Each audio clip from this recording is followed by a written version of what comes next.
Welcome to The Deep Dive. We sift through fascinating ideas to give you the insights that, well, truly matter. Today, we're tackling one of those huge questions, something humanity's always wondered about. Yeah. What lies ahead? And for many, especially within Christian traditions, the term the last days brings up some really vivid images. Oh, absolutely. Fiery destruction, a darkened sun. The dead rising from graves, it can sound pretty terrifying. Exactly. But here's the twist. Yeah. What if these dramatic biblical prophecies, what if they aren't meant to be taken literally at all? What if they're actually symbolic? That's the core question our source material digs into today. It offers a really different perspective. It's a crucial question, yeah. Because understanding it, well, it fundamentally shifts how you view things, our present, our future. So our mission for this deep dive is to explore Reverend Sun Myung Moon's teachings on eschatology. That's the doctrine of the last days.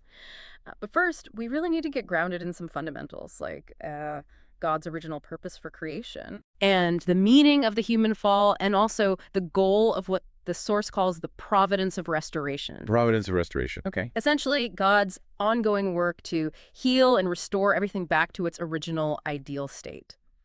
Only then, the source suggests, can we really decode the true meaning of the last days. Okay, let's unpack this then. Before we jump into the last days, we need to rewind right back to the beginning. God's original purpose in creation. What was that initial blueprint? Well, according to the source, God's purpose was actually quite simple, but also profound. It was to rejoice with humans. To rejoice. Yeah. We're not meant to be passive. We're designed to bring God joy, but through our own free will, our actions, by, understanding and living his will. We have this amazing capacity for emotional sensitivity to God's heart, the intuition, the reason to grasp his will, and crucially, the free will to live it out. That's interesting. And this idea of a perfected individual really jumped out at me. What does that actually mean in this context? Right. So a perfected individual, that's someone who has fully matured, become completely attuned to God. They essentially become a temple of God. A temple of God. Living in perfect harmony with his will. The source uses this analogy, like our mind guides our body, right, intuitively. A perfected person's mind becomes so aligned with God's will that God kind of abides within it and directing them naturally. Right. And in that state, sin isn't just avoided, it becomes effectively impossible. Impossible, okay. And the source goes on to say, if Adam and Eve had actually reached this perfection, Yeah. they would have founded a sinless kingdom of heaven on earth.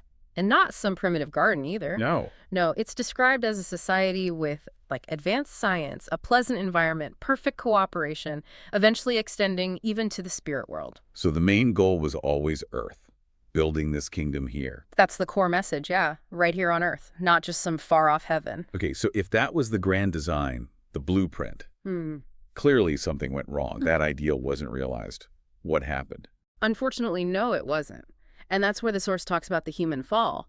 It happened while Adam and Eve were still immature. Immature. Yeah. Instead of growing into God's temples, cultivating that divine nature, they united with Satan.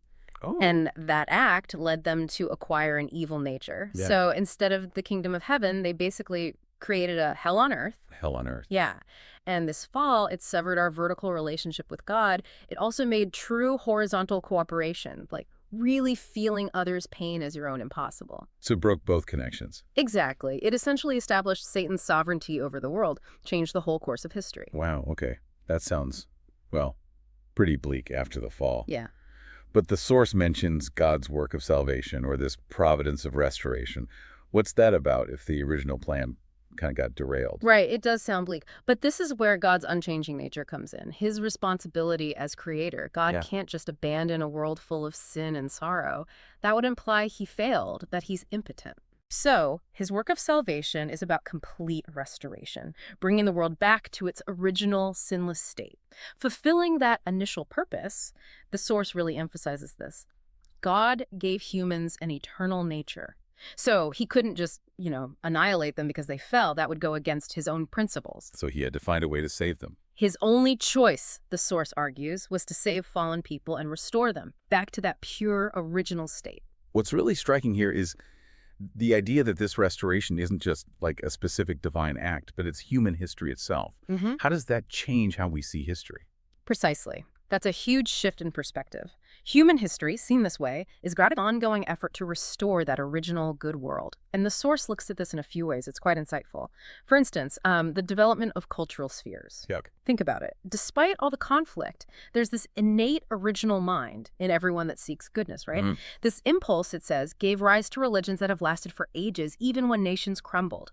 Confucianism, Buddhism, Hinduism, Islam, Christianity. Yeah, they persisted. And the source sees a historical trend of these spheres merging. And it actually posits a current trend towards one global cultural sphere based on the Christian ethos. Really? Yeah, interpreting that as evidence of restoration, moving towards a united world. It even contends that nations persecuting religion tend to perish, while those fostering it flourish. Interesting point. Leading it to conclude that the communist world, which is persecuting religion, will perish. Now remember, we're just relaying what the source claims here. Right, understood. Just reporting the perspective. So even chaos is seen as part of this restoration. Kind of, yeah. Another angle is the progress of religion and science. Both are essentially about overcoming ignorance, right? Internal ignorance for religion, external for science. Okay. And though they've often seemed separate, the source claims they're now on the threshold of reaching this destination where they'll actually converge and resolve problems together. The convergence. Yeah. And it adds this fascinating detail. Without the fall, science would have advanced way faster. We might have had today's technology back in ancient times. Imagine that. Okay, but what about conflict? That seems like the opposite of restoration. How does the history of conflict fit in? Conflict is also interpreted within this framework. The scope has broadened, right? From family feuds to global wars. True. Today's final conflict, described as being between the democratic world and the communist world, is seen primarily as a war of ideologies. The source actually asserts that heavenly law has descended upon the earth in the name of democracy, ending that old way of gaining happiness by just seizing land and people. And the evidence for that? It points to things like post-World War actions, the equal standing of small nations in the UN, things like that. And it argues this ideological war will only really end with a new truth, something that can reconcile religion and science and unify these worlds. A new truth. We'll probably come back to that. Definitely. And finally, there's biblical evidence. The source interprets the Garden of Eden as symbolizing the whole earth, meant to be restored, and the tree of life at its center. That represents Christ as the true father of humanity. So the prophecy of a new heaven and new earth isn't about literal destruction. It means the world restored to God's dominion under Christ. Creation being made new, not annihilated by fire. Right, which counters that common literal view. Exactly. It awaits being renewed under true children of God. Okay, so if history is really this ongoing restoration process, then that traditional, often scary idea of the last days shifts a lot. What's the real meaning, according to this view? It shifts dramatically, yeah. The last days aren't presented as a day of fear or global disaster. Instead, it's a joyful time, a time of transformation. Transformation. Yes, when the evil world under Satan's rule gets converted into the ideal world under God's sovereignty, turning that hell on earth back into the kingdom of heaven on earth. So hope, not fear. Exactly. A time for humanity's deepest hopes to actually be realized, a turning point. And what really struck me is the idea that the last days aren't just this one single event, but they've kind of repeated throughout history. Can you give some examples of that? That's right. It's not a one-off. The source gives some powerful examples, like Noah's Day. That was considered the last days for that era. Right. God intended to judge the corrupt world with the flood and raise up Noah's family to start establishing his sovereignty. But, well, the source says Noah's family failed their part. So God's will was frustrated, and the full transformation didn't happen then. And another example. Jesus' Day, also understood as the last days. Jesus came to establish God's ideal world. But because of the people's disbelief, the source argues, only spiritual salvation was achieved then. The physical goal, the kingdom on earth, got postponed until Christ's second advent. So these were like critical turning points that weren't fully realized. Exactly. Moments of judgment and potential transformation, but humanity didn't fully grasp them physically. Yeah. Hey, this brings up a really important question then. If these events repeat, and the meaning isn't literal, what about those super dramatic Bible verses? The fire, the dark sun, the dead rising. What do they symbolize? Because they sound intense. They absolutely sound intense, and that's why the symbolic interpretation is so crucial here. Let's take them one by one. When the Bible talks about heaven and earth being destroyed and a new heaven and new earth created, it doesn't mean our physical planet, which the source says is eternal as God's partner, gets destroyed, it symbolizes the overthrow of Satan's bad rulership, his tyranny, and the restoration of both heaven and earth to God's rightful sovereignty, establishing a new divine order. Got it. So a change in rulership, not literal destruction. What about the fire? Heaven and earth judged by fire. Think of fire not as literal flames, but as divine reckoning. Judgment, specifically judgment by the word of God, which is truth. Judgment by truth. Yeah. Jesus himself, the source points out, said he came to cast this fire, the word, to judge and recreate fallen humans who hadn't fulfilled the word's purpose. It helps us realign with God's original creation. Okay, that makes sense symbolically. Now, the really striking one, the dead rising from their tombs. Right. This refers to spiritual resurrection, not physical bodies climbing out of graves. Think of Moses and Elijah appearing to Jesus on the mountain. Like spirits. Exactly. Tomb here symbolizes the lower realm of formed spirits in the spirit world. So spirits are elevated from that lower state to a higher one. It's an internal spiritual upliftment. Not literal zombies, then. Definitely not literal zombies. Good to know. What about people caught up to meet the Lord in the air? Are we talking about the rapture? Not in the common literal sense. Yeah. Here, air doesn't mean the sky. Earth often symbolizes the fallen world, Satan's domain, and heaven symbolizes the world of good sovereignty. So meeting in the air means? It means receiving Christ on earth, but within that newly established world of good sovereignty after he defeats Satan's kingdom and restores God's kingdom here. It's about being lifted into a new realm of governance and spirit, not floating up into the clouds. Okay, a spiritual elevation on earth. Yeah. And the last big one, the sun darkened, moon not giving light, stars falling. Sounds apocalyptic. It does, but again, symbolism. Remember Joseph's dream? Sun and moon were parents, stars were children. Right. In this context, the sun represents Jesus, the moon, the Holy Spirit together. The source calls them the true parents. Their light is the New Testament word. Okay. It loses its luster, not because it's wrong, but because Christ returns with a new truth that fulfills and goes beyond it, like the New Testament fulfilled and went beyond the old. So the old light dims when the new, brighter light arrives. Exactly. And the stars falling from heaven, that signifies faithful believers, Christians in this case, who, like the Jewish leaders who missed Jesus, might make a misstep by not recognizing Christ at his second advent. They essentially fall from God's grace by clinging only to the past truth. That's the source's interpretation anyway. Wow. Okay, that's a completely different way of looking at those verses. So if we understand these prophecies symbolically, how do we spot these changes now? Are there signs, like the fig tree Jesus mentioned, telling us this transformation is happening now? Absolutely. The source argues very strongly that we are living in the last days right now. Not in a fearful way, but in this transformative sense. And the evidence it points to is the ongoing restoration of God's three great blessings. Remember those, the blueprint for perfection. Right, the blessings. Tell us about the signs for the first blessing perfection of individual character. Okay, several signs here. First, a noticeable increase in spiritual experiences, prophecy, visions, dreams, like people are regaining that direct line to God. Second, this intense global push for true freedom, human rights, equality.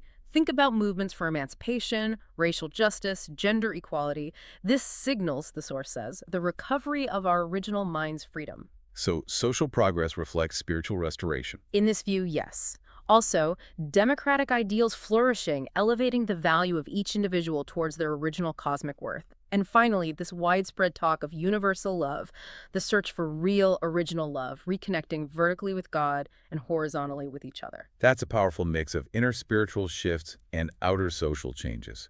What about the second blessing, true parenthood and good family society? What are the signs there? Here, the source points again to cultural spheres converging, that trend towards one global cultural sphere based on Christian ideals. It sees this as all races coming together as one family under Christ, renewing the world as a global family. One global family. Yeah. And it also loops back to the rise and fall of nations. Those historical conflicts, even wars, are seen as part of God's process to separate good from evil and restore his kingdom. That current global division, the democratic versus communist world, is seen as a crucial point of intersection. An intersection. Yeah, where these opposing forces collide ideologically, maybe even militarily. The source predicts this will lead to evil perishing and God's eternal sovereignty being reestablished. It's like muddy water clearing over time. Similar intersections happened around Noah's and Jesus's times, it argues. Okay. And the third blessing, dominion over the natural world. How is that showing up? Two aspects here. First, internal dominion of the heart. People regaining the ability to relate to creation with God's love, appreciating its beauty. A shift in consciousness. Exactly. And second, external dominion through science and technology. Today's incredible advancements, the economic progress, this is seen as renewing our lost external dominion, creating comfortable lives, moving towards mastering the universe. Which connects back to that idea that science should have been more advanced. Right. The source even says if we hadn't fallen, we'd have reached the stars ages ago. Amazing. And all this, the tech, the science, the interconnectedness creates the global village. Fast travel, instant communication, global markets, even talk of world government. It's shrinking the world. We're definitely more connected. But the source adds a crucial point. A true global family with real brotherly love still needs Christ's return as the parent of humanity to be fully realized. It really feels like all these different threads, spiritual, social, technological, are converging. The source paints a picture where all these signs point to now being the last days. This is, well, it's pretty profound stuff. If we really are in this unique time, the last days, in this transformative sense, and old truth is making way for new, what does that actually mean for us living today? Why is a new truth needed? That's a key point. A new truth is seen as essential for this era. The Bible, while foundational, is described as a textbook, using symbols and parables for an earlier time. Which led to different interpretations. Exactly, denominational divisions. The source argues that modern people influenced by science, need a textbook of higher and richer content, expressed more scientifically. Something to bridge the gap. Right. This new truth needs to reconcile science and religion to unify Christianity and ultimately help solve world problems. It's seen as fulfilling Jesus' prophecy about the Spirit of truth guiding us into all truth, and it's symbolized in Revelation as that scroll sealed with 7 seals, containing, the source suggests, the words Jesus couldn't fully speak back then. So this isn't just theory, it has real implications. What should our attitude be? How should we personally approach this potentially intense transformative time? The source is very direct about this. New dispensations, new movements of God always start amidst the old, and that causes friction, conflict. History shows that. Definitely. People deeply invested in old traditions often struggle to accept the new thing God is doing. They might even persecute the messengers. Think about the Jewish leaders rejecting Jesus. The source warns that Christians could potentially make a similar mistake regarding Christ at his second advent. So be open. That's the core message. Remember Jesus' words. New wine must be put into fresh wineskins. We have to be receptive to change, to new understanding, to avoid repeating those past errors. What stands out most to you from the source's advice on how we, as individuals right now, should navigate this? It gives some very clear guidance for seekers in the last days. Yeah. First, cultivate a humble heart that's foundational. Humility. Yeah. Second, make a real effort through prayer to receive divine inspiration. Listen inwardly.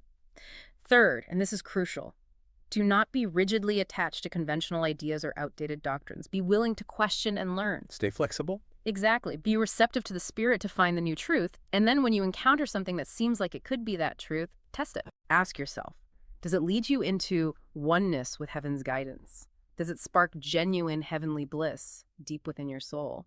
That feeling, that connection, the source says, is the indicator. That's the path to true salvation in this era. Wow.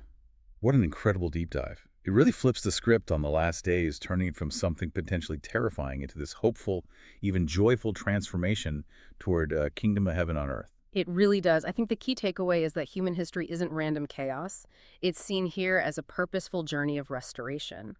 And our current time, with all these global trends converging, these spiritual stirrings, it's presented as a pivotal moment, a time of hope, really, not fear, a time when old truths make way for a deeper, fuller understanding. You've given us so much to think about today. The idea that we're actively living in this critical time and that our own openness, our humility is key. That's really powerful, makes it very personal. So here's a final thought for you, our listeners.